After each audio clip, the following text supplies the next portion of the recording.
Gai, come va la tua vita amorosa? È un bel periodo, sono molto felice. Bello. Ma non tutte le persone sono felici come te. I problemi d'amore sono tanti. Tante persone ci scrivono ed è per questo che è con noi l'esperta d'amore, l'esperta di cuori, con la sua rubrica Lovely Elsa Fagin. Ciao a tutti, che bello benvenuta. essere qui su Bella e Monella, perché Bella e Monella fa rima con amore. No, Sì. insomma, non proprio. Dovremmo rivedere Vabbè, un po' il concetto di rima Sì, Elsa. sì, Comunque, sì. anche oggi ci aiuterà a risolvere i nostri problemi di cuore. sì. Eh sì, perché vede, ci sono molte donne che ci scrivono che è difficilissimo trovare l'amore della loro vita, no? L'amore giusto. Lei ha qualche consiglio? Guarda Gaetano, io spesso ho le risposte ma non conosco le domande. Sarà al contrario? Sì, di solito Sì. ma no. La ricerca dell'uomo giusto è come la ricerca di Atlantide, la città perduta. sì. Io stessa sono anni che sto cercando l'uomo giusto. Ultimamente mi sto guardando intorno per vedere se ne trovo uno anche sbagliato. Ok, va bene. Diciamo così. Iniziamo con la mail che ci è arrivata oggi, prego. Ci scrive Sara Cinesca dalla Persia. È persiana. No, è Sara Cinesca. No, ma è persiana. No, ci scrive Sara Cinesca Dalla Persia. E quindi è persiana. Lei è Sara Cinesca, però onestamente sarebbe veneziana. Poi si è trasferita in Persia per capito. amore.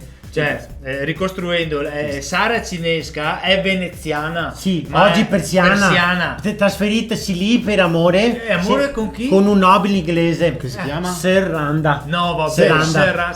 Serranda e Sara Cinesca è una famiglia molto chiusa. Ma che molto tende ad aprirsi. ma che tende Per ad piacere, aprirsi. possiamo leggere la mail, Elsa? Sì. Grazie, grazie. Vediamo. Sì. Allora, Anzi, faccio io, la leggi leggo te, io, leggi perché te. sennò andiamo più avanti. C'è Allora, più di 2 righe non riesco. Sara Cinesca ci scrive: ultimamente mi guardo allo specchio e non mi vedo bella. Sì.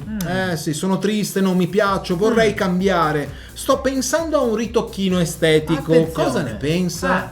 Allora, innanzitutto, Sara, come disse Sant'Antonio, grazie dello sfogo. Certo. No. Questa è la prima cosa che mi sento di dirti. Non esiste La questo. seconda che ti voglio dire è Sì. che noi dovremmo avere più fiducia in noi stessi. Bello, brava. Dobbiamo piacerci di più. Dobbiamo piacerci di più. Piacerci di più. Esattamente quello che ho detto io. Non Dobbiamo piacerci di proprio. più. Dobbiamo ripeterlo come un mantra. Ma bello. Siamo belle come siamo. Vai.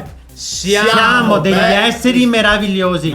Ripetiamolo insieme. Non abbiamo degli difetti esseri- ma Ma peculiarità. non era siamo gli esseri di Non abbiamo difetti ma peculiarità. Siamo persone Siamo- stupende. allora, vabbè, allora siamo Ripetiamolo così. insieme. Sì, ripetiamo sì, insieme. sì. Bellissime.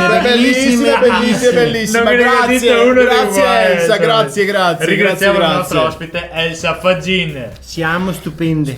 Siamo stupende. Bellissime, veramente delle persone, ripetiamolo insieme, siamo nate perfette, moriremo perfette.